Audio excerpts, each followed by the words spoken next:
Hello दोस्तों, आप लोग का फिर से मेरे नए एपिसोड में स्वागत है। दोस्तों, आज हम लोग बात करेंगे बीपीएससी 70वीं लोक सेवा आयोग की जो परीक्षा में धांधली हुई है उसके बारे में। मीडिया रिपोर्ट के अनुसार, वहाँ के छात्र के अनुसार पटना के बापू सभागार हॉल में जहाँ आयोजन 70वीं बीपीएससी परीक्षा की कराई गई थी, वहाँ पे छात्रों का कहना था कि हमें प्रश्न पत्र जो मिले वो बंडल जिसमें प्रश्न पत्र रहते हैं वो खुले हुए थे और परीक्षा प्रारंभ होने के पूर्व ही लोगों को आशंका थी, जिस तरह का वहाँ का माहौल था और जिस समय परीक्षा प्रारंभ होनी थी उससे कई समय बाद प्रश्न पत्र इन लोगों को मिल पाता है, जिससे आशंका और बढ़ जाती है। कई विद्यार्थी इसका विरोध करते हैं। एक विद्यार्थी क्वेश्चन पेपर लेके भाग जाता है और अफरा तफरी का माहौल हो जाता है। छात्र सारे सड़क पे आ जाते हैं और यहाँ तक कि इसमें डीएम को हस्तक्षेप करना पड़ता है। समझाने के क्रम में डीएम का हाथ भी छूट जाता है किसी विद्यार्थी के ऊपर। वो डीएम सफाई देते हुए कहते हैं कि माहौल ही कुछ ऐसा था, हो सकता है कि भगदड़ का माहौल था और सड़क पूरा जाम था। इस स्थिति से निपटारा पाने के लिए वो हाथ उठाया। तो इन सभी बातों को देखते हुए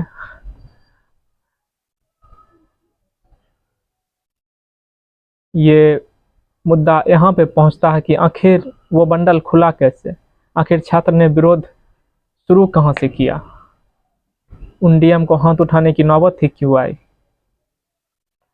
इतना टेक्नोलॉजी बढ़ने के बाद भी, इतनी भारी बल पुलिस संख्या के होने के बाद भी, इतने सिक्योरिटी एजेंसी स्मार्ट होने के बाद भी आखिर कब तक स्टूडेंट ये सब झेलते रहेंगे। कहीं ना कहीं सवाल तो उठता है। पेपर लीक हुआ या नहीं हुआ ये जांच का विषय है, ये तो जांच के बाद ही पता चल पाएगा। लेकिन ये कब तक होता रहेगा। आने वाले दिनों में और भी परीक्षाएं हैं, विद्यार्थी लगन से लगे हुए हैं और एक मन में डर ये लेके पढ़ रहे हैं जिसमें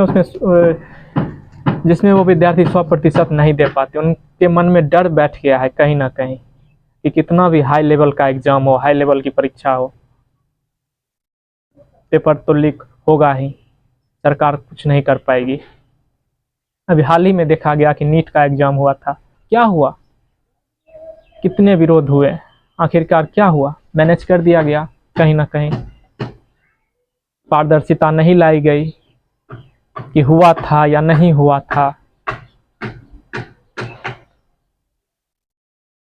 ये जब तक होता रहेगा, जब तक इसमें सुधार नहीं किया जाएगा, तब तक संभव ही नहीं है कि हम अच्छे भविष्य की नींव को रख सकते हैं, चाहे किसी भी क्षेत्र में हो, डॉक्टर के क्षेत्र में, प्रशासनिक के क्षेत्र में, किसी भी क्षेत्र में। क्योंकि जब ऐसे लोग जब आएंगे बन के, तो फिर वही होगा, सारा खेल रुपयों का होगा। जिन्हें सबसे ज़्यादा आवश्यकता है न्याय की, जिन्हें सबसे ज़्यादा आवश्यकता है दवाई की, उन्हें नहीं मिल पाएगा। क्योंकि ये इन लोगों की नींव घूस के पैसों पे तैयार होके ये लोग बने हैं। इसका जिम्मेदार आखिर है कौन, पहले इसका पता लगाना अनिवार्य है। चाहे सिक्योरिटी सिस्टम कितना भी मजबूत हो जाए, कितना भी स्मार्ट हो जाए, अगर टेक्नोलॉजी जो स्मार्ट तरीके से प्रश्न पत्र बनाती है या सिक्योरिटी रखती है, वही लोग यदि मिल जाए,